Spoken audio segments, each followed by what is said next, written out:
এই দুজনকে তো বাংলাদেশে ফেরত পাঠানোর প্রক্রিয়া শুরু হয়েছে, যেটি আমরা দর্শকদেরকেও বলছিলাম। কয়দিন লাগতে পারে পুরো প্রক্রিয়া শেষ হতে, মানে বাংলাদেশে তাদেরকে ফেরত নিয়ে আসা পর্যন্ত কয়দিন লাগতে পারে?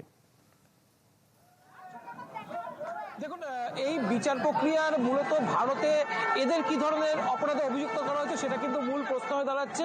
ভারতে কিন্তু এখনো পর্যন্ত যেটা বলা হচ্ছে 14 ফরেনার্স অ্যাক্টেই তাদের অভিযুক্ত করা হয়েছে।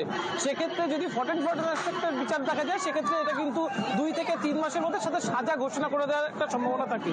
এবং যদি সাজা ঘোষণা করে দেওয়া হয়, সেক্ষেত্রে একটা জিনিস পরিষ্কার, যে সাজা মানে অর্থাৎ যদি আপনি দু দেশের বন্দি প্রত্যার্পণ চুক্তি দেখেন, সেক্ষেত্রে সাজা ঘোষণা যদি একবার হয়ে যায়, অর্থাৎ সাজা ঘোষণা হয়ে গেলে সেক্ষেত্রে সময় থাকে মাত্র কয়েকটা দিন।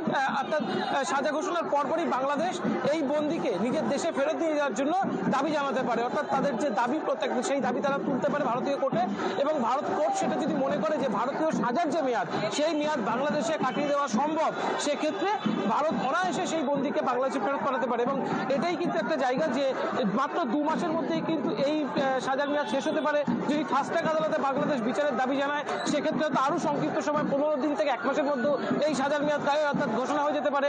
এবং সাজার মেয়াদ ঘোষণা হয়ে গেলে বাংলাদেশ যে কোনো মুহূর্তে, যে কোনো সময় এই ফয়সাল বা আলমগীরকে বাংলাদেশে ফেরত নিয়ে যাওয়ার জন্য তারা যে বন্দি প্রত্যার্পণ চুক্তি যে আবেদন, সেই আবেদন তারা করতে পারে। তবে এখনো পর্যন্ত এই মুহূর্তে যেই সময় কথা বলছি, এই সময় পর্যন্ত বাংলাদেশ পুলিশের কাছে বা বাংলাদেশ পুলিশের সাথে ভারতের তরফ থেকে, এসটিএফ এর তরফে, ভারতের স্বরাষ্ট্র মন্ত্রকের তরফ থেকে, পশ্চিমবঙ্গ স্বরাষ্ট্র মন্ত্রকের তরফ থেকে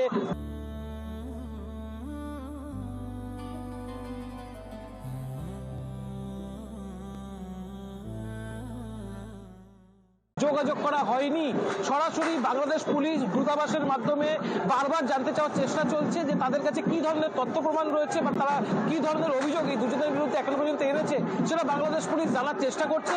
কিন্তু বাংলাদেশ পুলিশের কাছে আমি যতদূর শুনেছি, শেষ মুহূর্তে যতদূর খবর, তাদের কাছে কোনো ক্ল্যারিটি নেই বিষয়টি সম্পর্কে।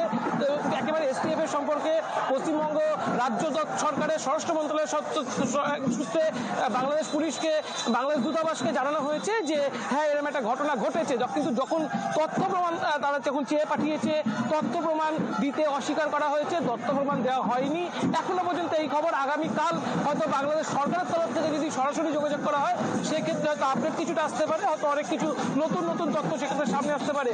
হয়তো কিছুটা সমস্যা হচ্ছে বা পিছনে বুঝতেই পারছেন একটা বড় সেলিব্রেশন চলছে, কিন্তু এইটা কিন্তু এখনো পর্যন্ত মূল তথ্য যে বাংলাদেশ দূতাবাস বাংলাদেশ পুলিশকে মূল কি কি অভিযোগ তার বিরুদ্ধে আনা হয়েছে সেটা জানাতে পারেনি। ফলে বাংলাদেশ পুলিশের তরফ থেকে যেটা মনে করা হয়েছিল, সন্ধ্যার দিক থেকে একটা প্রেস মিটিং আসতে পারে বা একটু গভীর রাতে একটা প্রেস মিটিং আসতে পারে, সেই প্রেস মিটিং কিন্তু এখনো পর্যন্ত পাওয়া যায়নি।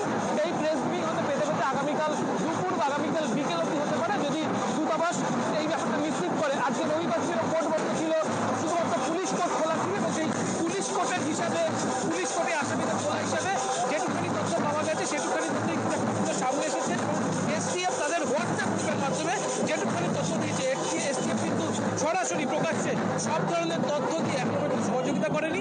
অনেকেই বলছে যে এরা কিন্তু আগে থেকে হেফাজতে ছিলেন এবং এই গোটা প্রক্রিয়াটা জাস্ট নির্বাচন, বাংলাদেশের নির্বাচনটা কাটিয়ে তারা কিন্তু সামনে নিয়ে এসেছে, কারণ নির্বাচনের আগে তাদের সামনে আনতে একটু ডিপ্লোম্যাটিক্যালি সমস্যা তো হতে পারত।